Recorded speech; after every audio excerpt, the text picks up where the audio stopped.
Bir ırkçı belge daha yayınlandı.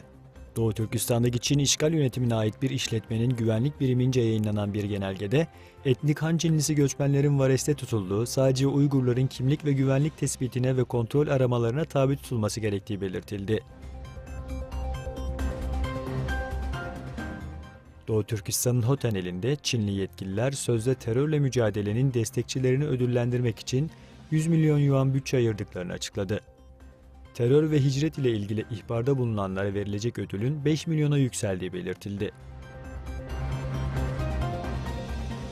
Doğu Türkistan'daki Çin Komünist Partisi Komitesi, denetim uygulama önlemlerinin yeniden revize edildiğini duyurdu. Yeni kurallar uyarınca bölücülüğe karşı mücadelede denetim güçlendirilmesi kararlaştırıldı.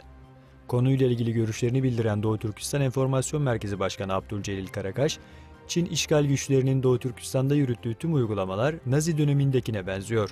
Çin bir sömürgecidir. Çin'in onayladığı ve yürürlüğe koyduğu tüm kanun ve düzenlemeler aslında yasa dışıdır. Doğu Türkistan halkına hakaret etmeyi ve onlara yönelik baskıları artırmaya amaçlayan bu yasaları ve yönetmelikleri lanetliyoruz, dedi.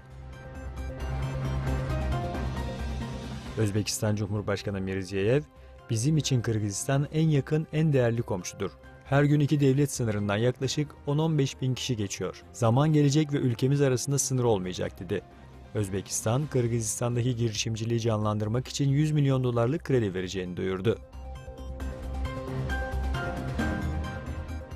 İsrail polisi Netanyahu'yu 7. kez sorguladı.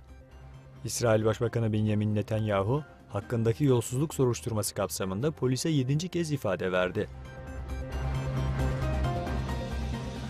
NASA ve Google, 8 gezegenden oluşan güneş sistemi bulunduğunu bildirdi.